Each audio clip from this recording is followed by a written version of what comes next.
नमस्कार, बहुत स्वागत है आप सभी का। आपके साथ मैं हूं नलिनी पांडे। इंदौर के राजा रघुवंशी मर्डर केस में हर रोज नए खुलासे हो रहे हैं। बुधवार को शिलांग पुलिस फिर से मौका वारदात पर आरोपियों को लेकर पहुंची है और इस दौरान हत्या में इस्तेमाल किया गया दूसरा हथियार भी बरामद हो गया है। शिलांग से लेकर इंदौर तक पुलिस की टीम जांच पड़ताल कर रही है। उधर एसआईटी की टीम भी इंदौर पहुंची और घटना की जांच की है। अब इस केस में सोनम की कॉल डिटेल से चौंकाने वाला खुलासा हुआ है और एक नए शख्स की एंट्री ने सस्पेंस को बढ़ा दिया है। देखिए।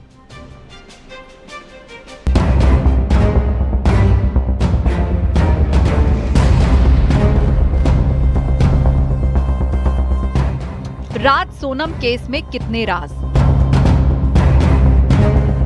खाई से बरामद हुआ दूसरा हथियार। कॉल डिटेल से खुलासा, नए शख्स की entry.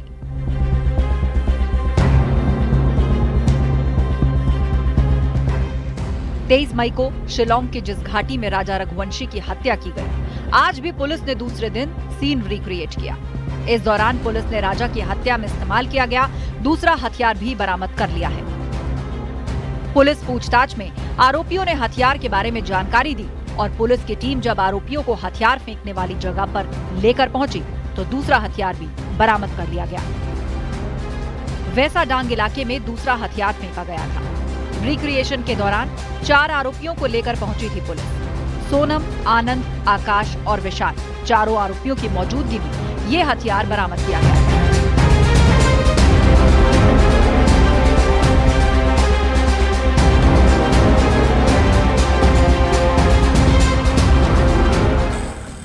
The thing is like this, whatever I have seen yesterday, this SIT taking the initiative there to have a concrete evidence. They went to the spot, they went to the river, they went to down to the bottom to ensure, but I was told also they have get another dhow. So that is the another evidence which is the Raja Raghuvanshi was killed. So this is all they are doing. Then they have taken all of them, all Sonam and the Sonam team to ensure that they get the concrete evidence from the spots only. उधर राजा के बाद SIT की team Sonam के घर पहुंची। सोनम के घर वालों से पूछताछ की, कई सवालों पर जानकारी जुटाने की कोशिश की। आरोपी राज कुशवाहा के घर भी एसआईटी की टीम जा सकती है। उधर शिलांग पुलिस और एसआईटी की जांच में पुलिस को कई बड़े सुराग हाथ लगे हैं जो चौंकाने वाले हैं। राजा मर्डर केस में बड़ा खुलासा। राजा हत्याकांड में एक और किरदार की एंट्री। सोनम की संजय नाम के शख्स से बातचीत। 3 हफ्ते में संजय से 234 बार फोन पर बात। इंदौर के रेस्टोरेंट में रची गई थी हत्या की साजिश। शादी से पहले रेस्टोरेंट में मिलते थे राज और सोनम। जांच में हर रोज हो रहा नया खुलासा। हनीमून मर्डर केस में हर रोज नए खुलासे हो रहे हैं। अब सवाल है कि जिस संजय वर्मा नाम के शख्स से सोनम की 3 हफ्ते में सैकड़ों बार बातचीत हुई है, वो कौन है? क्या राजा हत्याकांड से इसका कोई कनेक्शन है?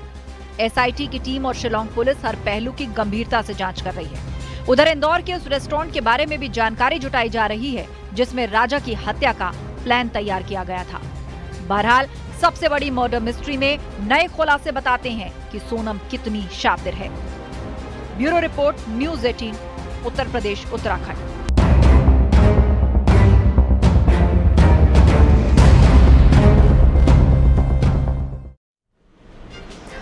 और न्यूज़ 18 आज आपको सोनम और राजा की शादी की हर तस्वीर दिखाएगा।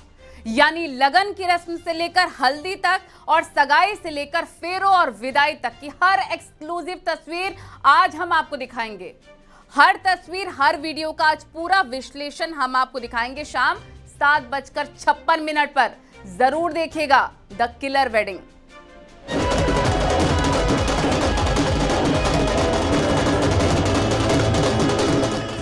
लगन, सगाई, फेरे, विदाई, फिर कत्ल की घड़ी आई।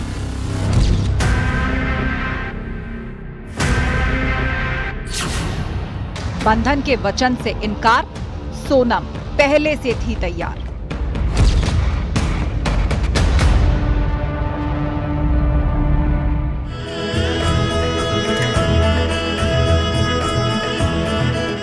हैप्पी वेडिंग की तस्वीरें, मुस्कान के पीछे साजिश की लकीर।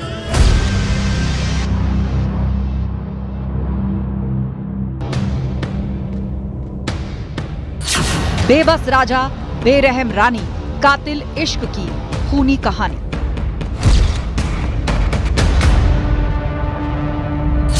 द किलर वेडिंग, शाम 7:56 पर।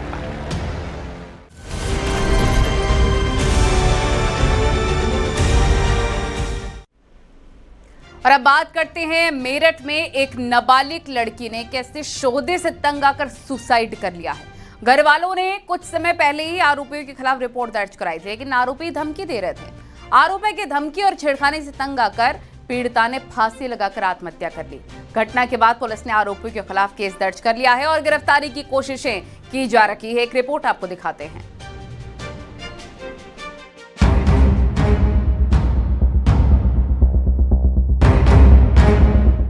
मेरठ के लिसाड़ी गेट थाना क्षेत्र की ये तस्वीरें परेशान करने वाली हैं। एक नाबालिग लड़की ने फांसी लगाकर सुसाइड कर लिया और वजह ऐसी जो सवाल खड़े करती है कि आखिर ये कैसा समाज है जहां बेटियों को परेशान किया जा रहा है। आरोप है कि किशोरी मंचलों के छेड़छाड़ से परेशान थी, तंग आकर फांसी लगा ली और उसकी मौत हो गई। मेरठ के लिसाड़ी गेट की शौकीन गार्डन कॉलोनी की यह घटना है। लगभग 1 महीना पहले 5 मई को आरोपी ने लड़की को उसके मां के एक्सीडेंट का झांसा देकर बुलाया। जब अपनी छोटी बहन के साथ वो पहुंची तो आरोपी ने अपने साथियों के साथ दोनों को जबरन ऑटो में बिठा लिया और उन्हें एक गोदाम में ले जाकर छेड़छाड़ की। मुझे तो ये मालूमात पता चला था पिछले महीने की 5 तारीख में सब कुछ बहला कर लड़के ले गए थे। तो इसके बाद में जो है ये कल मुझे पता चला है ऐसे ऐसे बात है, एसएसपी को ये देखा है तो तहरीर और इसके बाद में जो है ये रात आज सब। लड़के वालों के घर वालों की तरफ से लोहिया नगर थाने में सभी आरोपियों के खिलाफ मुकदमा दर्ज कराया था। बताया जा रहा है कि आरोपी अमीर केस वापस लेने का दबाव बना रहा था। घर वाले भी परेशान थे। इधर लड़की इतना आहत हुई कि उसने मंगलवार रात फांसी लगाकर जान दे दी।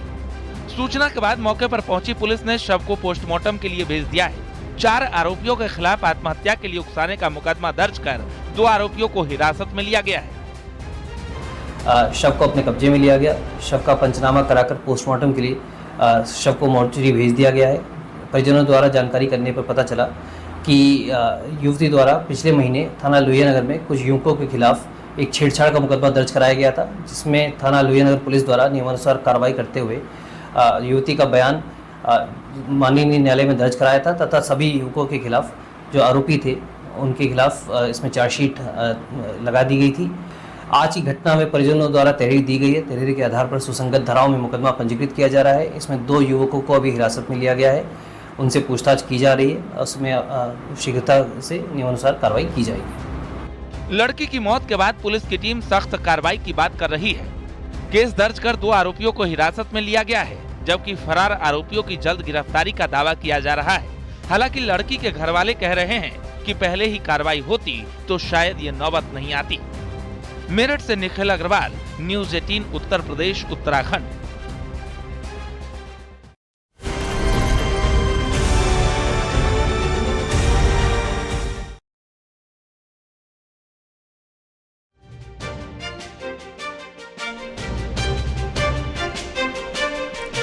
और देखिए, सोनभद्र में हत्या की सनसनीखेज घटना सामने आई है। पुरानी रंजिश के चलते नामजद आरोपियों ने हत्या की वारदात को अंजाम दिया। आरोपियों ने पहले चाकू से हमला किया और फिर लोगों ने शोर मचाया तो गोली मार दी।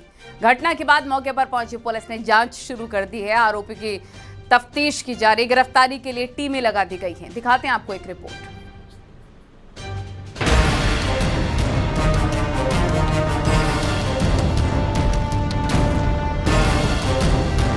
सोनभद्र जिले के शाहगंज थाना क्षेत्र के मरांची गांव में मंगलवार देर रात घर के बाहर चारपाई पर सो रहे 55 साल के अमरनाथ पहले चाकुओं से गोद कर फिर गोली मारकर हत्या कर दी गई। घटना को पुरानी रंजिश से जोड़कर देखा जा रहा है। जानकारी के मुताबिक रात 12 बजे के बाद अमरनाथ घर के बाहर चारपाई पर सो रहे थे। इसी दौरान अज्ञात बदमाशों ने घर में घुसकर धारदार हथियार से हमला कर दिया और फिर गोली मार दी। घटना की जानकारी मिलते ही मौके पर पहुंची शाहगंज पुलिस ने जांच शुरू कर दी है। घटना के पीछे पुरानी रंजिश की आशंका है। चाकू मार गए बासन। चाकू के बाद वो चाकू मार के जाए लगना सन, तब उठली जाए तो लगली हल्ला करे जी कि ओम जीवा और मंगलवा हमारे रजऊ के मार के जात हन सन।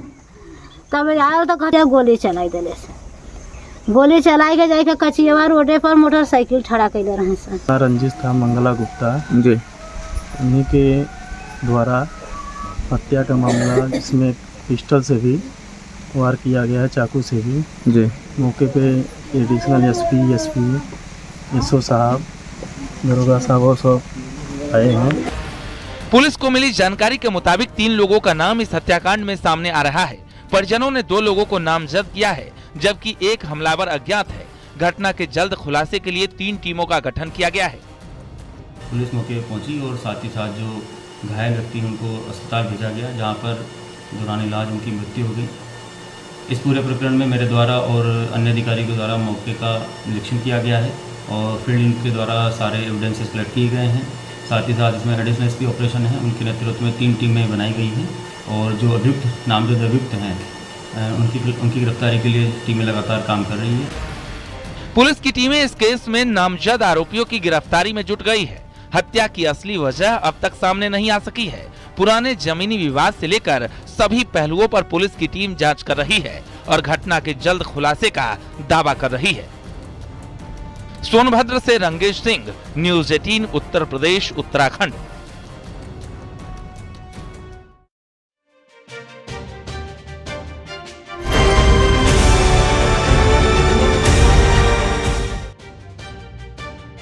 और चोरों की बदमाश कंपनी की अब बात करेंगे, जहां दीवार फांदकर चोरी के इरादे से वो घर में घुसे, लेकिन थका हुआ महसूस करने लग गए। पसीना निकला तो घुसते ही बेडरूम में एसी चलाकर सो गए। भूख लगी तो मैगी बनाई, खाई, नाश्ता किया और फिर चोरी की वारदात को अंजाम देकर 9-11 हो गए। अब पुलिस सीसीटीवी के जरिए चोरों को पकड़ने में जुट गई है, लेकिन चोरों का अंदाज पूरे लखनऊ में सुर्खियां बटोर रहा है। दिखाते हैं आपको इस रिपोर्ट में।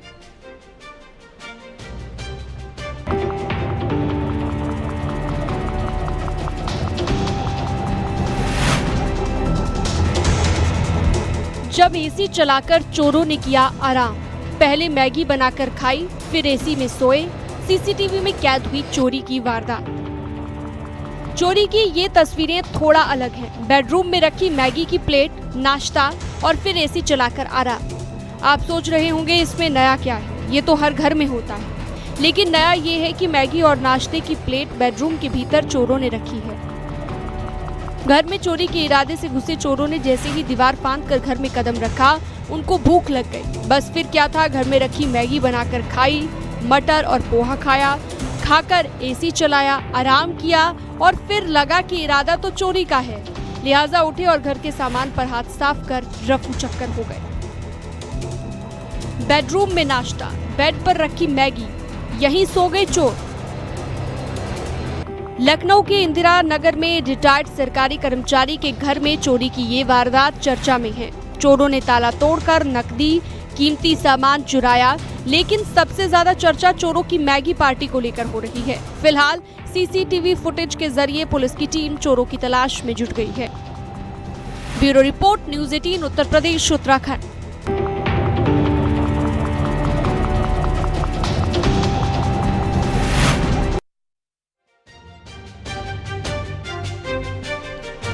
एमपी गजब है, सबसे अजब है। और इस अजब गजब प्रदेश से एक बार फिर से अजीबोगरीब और चौंकाने वाली खबर सामने आई है, जहां पर मात्र 50 रुपए के लिए कुछ लोगों ने एक ढाबा संचालक को किडनैप कर लिया। ये पूरा मामला क्या है आपको दिखाते हैं।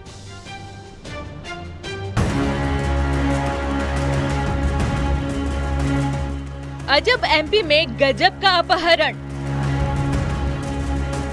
50 रुपए के लिए किया किडनैपिंग।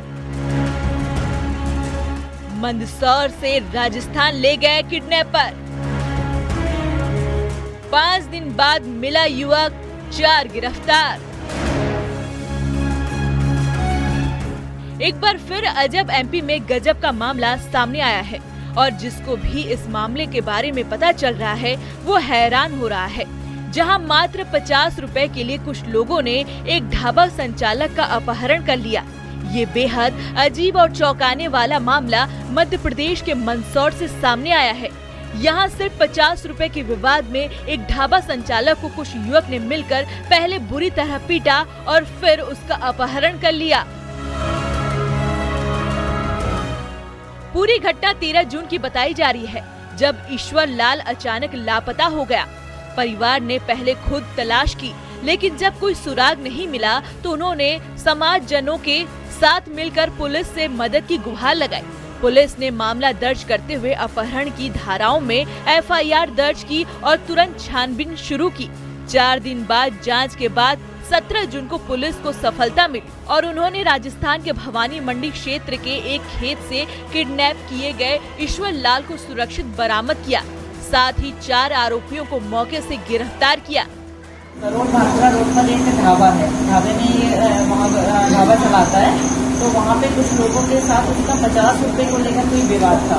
तो इसने उनसे 50 रुपए मांगे तो उन्होंने उसको देने से मना किया और इसके साथ मारपीट की। मारपीट करने के बाद जब ये वहाँ उसको छोड़ के चले गए और जब ये ढाबे से वापस जा रहा था अपने घर की तरफ, तब बीच में 15-20 लोग मोटरसाइकिल से आए, 4-5 मोटरसाइकिल से, और इसको वहाँ से उठा के ले गए।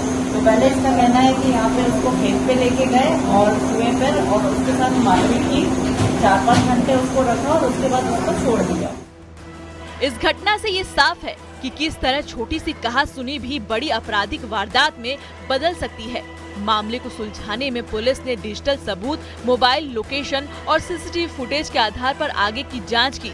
घटना से पूरे इलाके में सनसनी फैल गई है। ढाबा संचालक के अपहरण की गुत्थी सुलझाने में पुलिस ने बेहतरीन रणनीति अपनाई। Bureau report, news 18।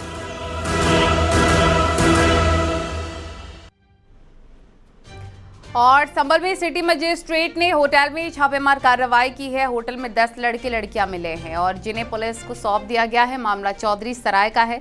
पुलिस चौकी के पीछे अवैध रूप से होटल चल रहा था। सूचना मिलने पर सिटी मजिस्ट्रेट ने छापा मारा। 5 कमरों में 10 लड़के लड़कियां आपत्तिजनक स्थिति में मिले। तो इसमें 9 कमरे हैं इस होटल में, जिसमें 5 कमरों में लड़के लड़कियां अंदर मिले आपत्तिजनक अवस्था में। जब खोला गया, दरवाजा खुलवाया गया उनसे, और जो भी इनसे पूछताछ की गई, उन्होंने पहले तो रिश्ता पति पत्नी का बताया। बाद में जब उनकी ID चेक की गई तो पता लगा वो रिश्ता ऐसा नहीं है, वो गलत तरीके से लोग थे इसमें। तो सभी को भी प्रथम दृष्टया संदिग्ध मानते हुए सभी को थाने भेजा गया है। वहाँ से विधिक कार्रवाई की जाएगी और होटल को सील किया जा रहा है। खबरें जारी हैं, रुकेंगे बहुत ही छोटे से ब्रेक के लिए, फौरन हाजिर होंगे।